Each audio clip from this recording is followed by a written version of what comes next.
বলছেন যে ওয়ালায়ালিন আশর, শপথ 10 রাত্রি। ইবনে কাসির রহমাতুল্লাহ আলাইহি উনি বলছেন যে এই 10 রাত্রি মানে জিলহজ মাসের প্রথম 10 দিনের শপথ আল্লাহ সুবহানাহু ওয়া তাআলা নিয়েছেন। এরপর সূরা হজ্জে আল্লাহ সুবহানাহু ওয়া তাআলা বলছেন আইয়ামিম মা'লুমাত আলা মা রাযাকাহুম মিন বাহিমাতিল আনআম, নির্দিষ্ট সময়ে তোমরা আল্লাহর জিকির করো, নির্দিষ্ট সময় আল্লাহর জিকির করো। নির্দিষ্ট সময়গুলো কি? ইমাম বুখারী রহমতুল্লাহ আলাইহি উনি বলছেন যে ক্বালা ইবনে আব্বাস, তিনি বলছেন যে আইয়ামিল আশর, সেটা হলো জিলহজ মাসের প্রথম 10 দিন।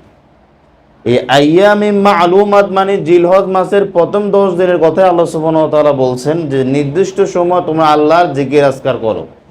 এই 10 দিন জিলহজ মাসের প্রথম 10 দিন এত আপনার আল্লাহর কাছে পছন্দনীয়, এত পছন্দনীয় যে নবী সাল্লাল্লাহু আলাইহি ওয়াসাল্লাম বলছেন যে মান আমালু ফি আইয়ামিল আশরি আফদালু মিনাল আ'মালি ফি হাদিহি ক্বালা ওয়ালা জিহাদু ইল্লা রাজুলুন খারাজা ইউকাতিরু বিনাফসিহি ওয়া মালিহি ফালাম ইয়ারজি বিশাইইন।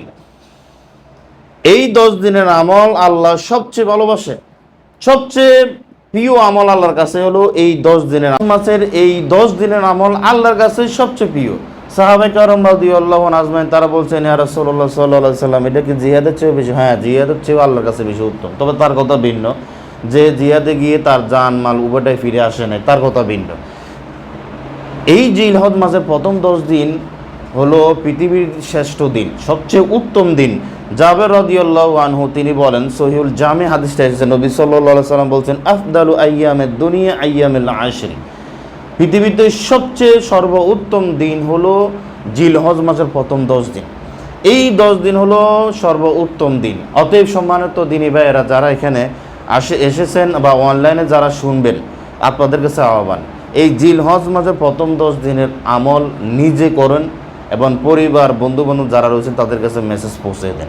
এক সময় আমাদের দেশের আলেমগণ এই 10 দিনের ফজিলত সম্পর্কে কোনো বয়ান করেন। আলহামদুলিল্লাহ এখন অনেক মসজিদে এই ফজিলত, এই 10 দিনের ফজিলত সম্পর্কে বয়ান করে। বিশেষ করে আমরা আমাদের পরিবার মহিলাদের কাছে, এমনকি পুরুষ বন্ধুবান্ধব যেখানে আছে, এই 10 দিনের আমল, এই 10 দিনে যেন তারা আমল করে পাপ থেকে দূরে থাকে। কারণ এই 10 দিন জিলহজ মাস হলো সম্মানিত একটি মাস। আরবাআতুম হুরুম, আল্লাহ সুবহানাহু ওয়া তাআলা বলছেন যে আল্লাহর নিকট 12টি মাস হলো আসমান জমিন সৃষ্টি থেকে 12টি মাস, তার মধ্যে 4টি মাস হলো সম্মানিত, আর জিলহজ মাস হলো সম্মানিত একটি মাস। এই সম্মানিত মাস সম্মান রেখে আমরা পাপ থেকে দূরে থেকে এই 10 দিনে আমরা আমল করার চেষ্টা করব। বিশেষ করে সিয়াম, হাফসা রাদিয়াল্লাহু আনহু বলছেন যে নবী সাল্লাল্লাহু আলাইহি সাল্লাম এই 10 দিনের আমল মানে এই 10 দিনের সিয়াম তিনি কখনো ছাড়তেন না। 4টি আমল কখনো সময় ছাড়তেন না, তার মধ্যে এই একটি আমল যে 10 দিনের সিয়াম মানে জিলহজ মাসের প্রথম 10 দিনের সিয়াম তিনি ছাড়তেন না। এই জন্য বেশি বেশি করে সিয়াম পালন করা, এই দিনে বেশি বেশি করে তাকবীর তাহরিমা করা, এবার তওবা ইস্তেগফার করা, এবার জিকির আজকার করা, দরুদ শরীফ পাঠ করা, দান সদকা করা। যেহেতু এই দিনগুলোতে আল্লাহ আমল সবচেয়ে ভালোবাসেন, এজন্য এই দিনগুলোতে বেশি বেশি আমল করার চেষ্টা করবেন।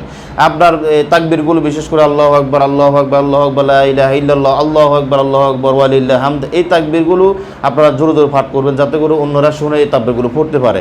এই মেসেজটা পৌঁছে দেন। সম্মানিত দিনী ভাই, অনেক সুন্নাহ আমাদের দেশে আপনার মৃত হয়ে পড়ে আছে, এগুলোকে আমরা উঠানোর চেষ্টা করি। যেমন এই জিলহজ মাসে প্রথম 10 দিনের আমল সম্পর্কে অনেকেই গাফেল, অনেকেই জানে না, আর জানলেও গুরুত্ব দিচ্ছে না।